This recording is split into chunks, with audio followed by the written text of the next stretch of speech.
বাসায় ভাজা শেষ হয়ে গেলে ডিম ডালই শেষ ভরসা। তখন ডিম ডাল দিয়েই মজার মজার রেসিপি ট্রাই করি, নতুন নতুন রেসিপি ট্রাই করি। তেমন একটি রেসিপি আজকে তোমাদের সাথে শেয়ার করব। সকালবেলা বেলকনিতে যেয়ে দেখি এই যে আবারও ফুটছে বেলকনিতে রেন লিলি। মানে এই ফুলটা ফুটলে অনেক বেশি ভালো লাগার কারণটা হলো প্রত্যেক বছরে এই বর্ষার সিজনটাই ফুল দেয়, কারণ সারা বছর ওদের যত্ন করতে করতে এই সময় যখন ফুলের দেখা পাই তখন খুব বেশি ভালো লাগে। এবার দেখা যাইতেছে যে কিছুদিন পরপরই আমাকে ফুল দিতেছে। যাই হোক, ভালোই লাগতেছে। তোমাদের কার কার বাসায় রেন লিলি এখনও ফুটে নাই বা ফুটছে কমেন্ট করে জানাতে পারো। আর যেটা হয়েছে এদিকে আবার দেখলাম যে আমার নয়নতারাগুলো মরে যেতেছে। বৃষ্টির পর থেকেই দেখতেছি যে গাছগুলার কিছু কিছু ডাল এভাবে মরা মরা হয়ে যেতেছে। আমি কিন্তু খুব ভালোই যত্ন করতেছি, তারপরও কেন এমন হইতেছে আমি ব্যাপারটা বুঝতে পারতেছিলাম না। তারপর চলে গেছিলাম সকালের নাস্তা রেডি করতে। গত রাতে যেহেতু আমি রুটি বানিয়ে রাখছিলাম, তো আজকে আর রুটি বানানোর প্যারাটা নাই আমার। তো সকাল সকাল এই যে ছেলেকে নাস্তা রেডি করে দিতেছি। আমি ভাবতেছি সকালবেলা কিছু খাবো না, আমার নর্মালি সকালবেলা কিছু খেতে ওরকম ভালো লাগে না বা ইচ্ছাও করে না। দুপুরে লাঞ্চ করাটাই আমার কাছে বেশি ভালো লাগে। মাঝে মাঝে দেখা যায় আমি সকালে কিছু খাই, মাঝে মাঝে খাই না, এমন করি আর কি, আমার দিন চলে। তো এই যে এখন ছেলেকে আমি এখানে পরোটা ভেজে দিতেছি। আজকে ওকে আমি পরোটা ডিম পোচ দিয়ে নাস্তাটা দিয়ে দিছি। আর এখানে এই যে কিছু রুটি হালকা সেকে করে রেখে দিছি। এরপর চলে গিয়েছিলাম দুপুরে রান্না করতে যেয়ে দেখি যে ফ্রিজের মাছ সব শেষ হয়ে গেছে, আছে শুধু গরুর মাংস। তো ইদানিং অনেক গরুর মাংস খাওয়া হইতেছিল, আর ভালো লাগতেছিল না। তো ফ্রিজে মাংস ছিল, তার জন্য আর সেরকম বাজার করা হয়নি। তো ডিম আর ডাল দেখলাম, একটা পেঁপে অনেক দিন ধরে নর্মালে পড়ে আছে, তো ভাবলাম যে এগুলো মিলে আমি কিছু একটা রান্না করি। তো এখানে আমি ফার্স্টে ডিমটাকে সিদ্ধ করে নিয়েছি, আর ডিমগুলো ভাজার সময় দেখলাম একটা ডিমের কুসুম বের হয়ে আসছে।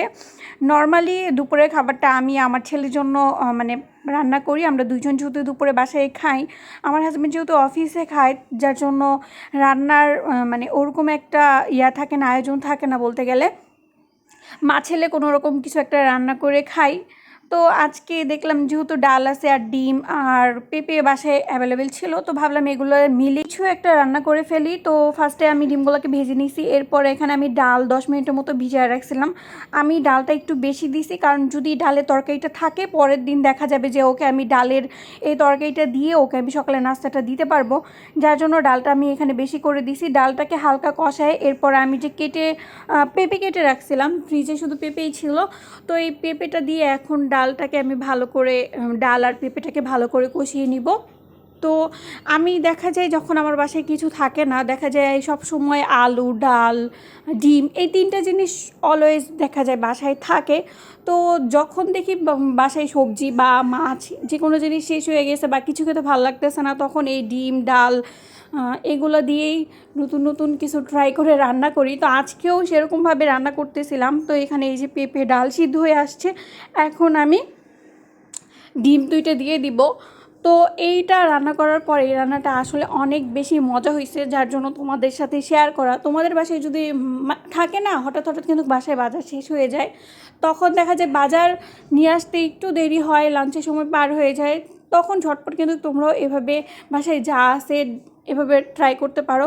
এরপর কাঁঠালের বিচি ছিল, তো ভাবলাম যে একটু বিচি ভর্তা বানিয়ে ফেলি। তো বিচি ভর্তায় আমি কি করছিলাম যে ব্লেন্ডারে করে ফেলছিলাম আজকে, আর শিল্পাটাই করতে ইচ্ছা করতেছিল না, ব্লেন্ডারে করছিলাম। আর শুকনো মরিচের পরিমাণটা একটু কম দেওয়ার কারণ হলো আমার ছেলেও যেহেতু আমার সাথে খাবে, ও আমাকে আগেই বলে রাখছে যে মা আমি ভর্তা খাবো, তো যার জন্য মরিচটা একটু কম দিয়েই আমি ভর্তাটা বানিয়ে ফেলতেছিলাম, আর বেশি করে সরিষার তেল দিয়ে নিতেছিলাম। ভর্তার ভিতরে কিন্তু সরিষার তেল দিলেই বেশি ভালো লাগে। তোমাদের কার কার কাঁঠালের বিচি ভর্তা খেতে ভালো লাগে সেটা কিন্তু কমেন্ট করে জানাতে পারো। তো এই যে সরিষার তেল দিয়ে আর পেঁয়াজ, আমি পেঁয়াজটা কাঁচা দিতেই পছন্দ করি কাঁঠালের বিচি ভর্তাতে। তো এই যে কাঁচা পেঁয়াজ দিয়ে আমি করছি। আর এখন আমি এই যে দুপুরে খাবার নিতেছিলাম, এর ভিতরে আমি আমার ছেলেকে খাওয়াই ফেলছি। খাওয়ানোর পরে এই যে এখন আমি লাঞ্চ করব। তো এই যে ভাত নিছি আর বেশি করে ডালের তরকারিটা নিয়ে নিতেছিলাম, কারণ অনেক বেশি রান্না করে ফেলছি। তো এগুলো দেখা যাইতেছে আমাদের মা ছেলেকে শেষ করতে হবে। আমার হাজব্যান্ড নর্মালি পাতলা ডালটা খেতে পছন্দ করে, ও এরকম মানে ঘন ডাল তেমন একটা পছন্দ করে না। তো এই যে ডাল আর ভর্তা নিয়ে নিয়েছিলাম, আর এই খাবারটা কিন্তু সবচেয়ে বেশি